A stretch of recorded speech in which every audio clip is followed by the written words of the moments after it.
আজ আমরা মুনীর চৌধুরীর বিখ্যাত নাটক কবর নিয়ে কথা বলবো। আমাদের হাতে একটা সারসংক্ষেপ আছে, সেটা ধরেই এগোবো। দেখব কিভাবে নাটকটা ভাষা আন্দোলনের পটভূমিতে একটা দারুণ প্রতিবাদী শিল্প হয়ে উঠেছিল। হ্যাঁ, ঠিক। এটা তো লেখা হয়েছিল ১৯৫৩ সালে ঢাকা সেন্ট্রাল জেলে বসে। শুধু শহীদদের স্মরণ করা না, নাটকটা তৈরি করা আর দেখানো পুরোটাই ছিল একটা প্রতিবাদের মতো। হুম। প্রথম মঞ্চায়ন তো হয়েছিল জেলের ভেতরেই, কয়েদিরাই অভিনয় করেছিলেন। ভাবা যায়। এটা এটা তো অবিশ্বাস্য। জেলে বসে এমন একটা কাজ করা, আবার সেখানেই সেটা দেখানো, এর প্রতীকী গুরুত্ব তো অনেক। আচ্ছা, নাটকটার পরিবেশটা কেমন ছিল? শুনেছি একটু অন্যরকম। হ্যাঁ, পটভূমিটা ছিল একটা কবরস্থান, রাতের বেলা। মঞ্চে জিনিসপত্র খুব সাধারণ ছিল, হারিকেন, ধরুন প্রদীপ, দেশলাই, এসব। কিন্তু এই যে অল্প আলো আধারি, এটা দিয়ে মুনীর চৌধুরী একটা কেমন গা ছমছমে, রহস্যময় পরিবেশ তৈরি করেছিলেন। হুম। এই পরিবেশটাই নাটকের ভেতরের কথাগুলোকে আরও জোরালো করে আর কি। আর এই গা ছমছমে আবহের মধ্যেই তো আমরা প্রধান চরিত্রগুলোর সাথে পরিচিত হই। একদিকে সেই দুর্নীতিগ্রস্ত নেতা, আর ইন্সপেক্টর হাফিজ। ঠিক, ওরা দুজন মদ খেয়ে ভাষা শহীদদের লাশ গোপনে কবর দেওয়ার একটা ফন্দি আঁকছে। ওদের কাছে শহীদরা ছিল অবাধ্য, যাদের স্মৃতি সমাজ থেকে মুছে ফেলতে হবে। আচ্ছা। ওই নেতার মদ খাওয়াটা ধরুন তার ক্ষমতার লোভ আর বেপরোয়া ভাবটা দেখায়। আর ইন্সপেক্টর হাফিজ, সে তো একেবারে সুবিধাবাদী মেরুদণ্ডহীন একটা চরিত্র। আর যেভাবে মুনীর চৌধুরী দেখিয়েছেন, ওই নেতার মদ্যপান বা হাফিজের ওই নির্লজ্জ তোষামোদ, এটা কি শুধু প্রতীকী নাকি বেশ বাস্তবও লাগে? না না, খুবই বাস্তবসম্মত।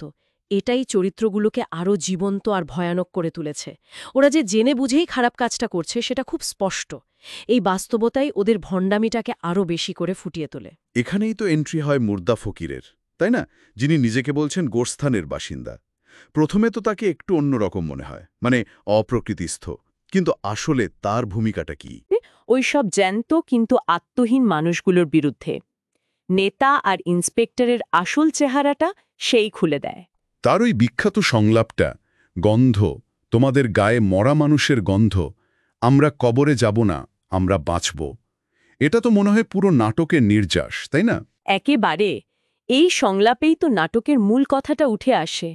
শহীদদের আত্মা মরে না, তারা মৃত্যুকেও হার মানিয়ে বেঁচে থাকতে চায়। আর অন্যদিকে যারা দুর্নীতি করছে, ক্ষমতার লোভে অন্ধ, তারাই আসলে জীবন্ত থেকেও মৃত। পূর্ব বাংলার প্রতিবাদী নাটকের ইতিহাসে কবরকে তো একেবারে প্রথম দিকেই রাখা হয়। তখন তো অস্ত্রের বদলে শিল্পের এই প্রতিবাদটা খুব দরকারি ছিল। অবশ্যই, অত্যন্ত জরুরি ছিল। এখানে আরউইন শর ব্যারি দ্য ডেড বলে একটা নাটক ছিল, সেটার একটা প্রভাব কিন্তু দেখা যায়। ও আচ্ছা। হ্যাঁ, ওই নাটকেও মৃত সৈনিকরা কবর থেকে উঠে যুদ্ধ আর মৃত্যুর বিরুদ্ধে কথা বলে। মুনীর চৌধুরী হয়তো ওই ভাবনাটা নিয়েছিলেন, কিন্তু ভাষা আন্দোলনের পরিপ্রেক্ষিতে তাকে একদম নতুন একটা মানে দিয়েছেন। রাষ্ট্রের যে দমন-পীড়ন, সেটাকে একরকম ভেতরের যুদ্ধের চেহারা দেয়া আর কি। তার শুধু ভাবনার মিল না, কৌশলের দিক থেকেও মিল আছে। এই যে মৃতের প্রত্যাখ্যান, এটাকে প্রতিবাদের একটা নতুন ভাষা হিসেবে ব্যবহার করা হয়েছে। হ্যাঁ, এবং সেটা হচ্ছে উনি খুব শৈল্পিকভাবে করেছেন। কারাগারের ওই ছোট্ট জায়গা, আলো আধারির ব্যবহার, মুর্দা ফকিরের ওই প্রতীকী কিন্তু জোরদার সংলাপ, সব মিলিয়ে মুনীর চৌধুরী একটা অসাধারণ নাটকীয় মুহূর্ত তৈরি করেছেন।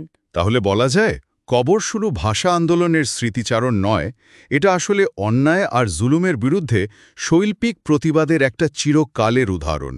নিঃসন্দেহে এটা দেখায় যে সীমিত ব্যবস্থার মধ্যেও কত গভীর মানবিক আর রাজনৈতিক কথা বলা যায় শিল্পের মাধ্যমে।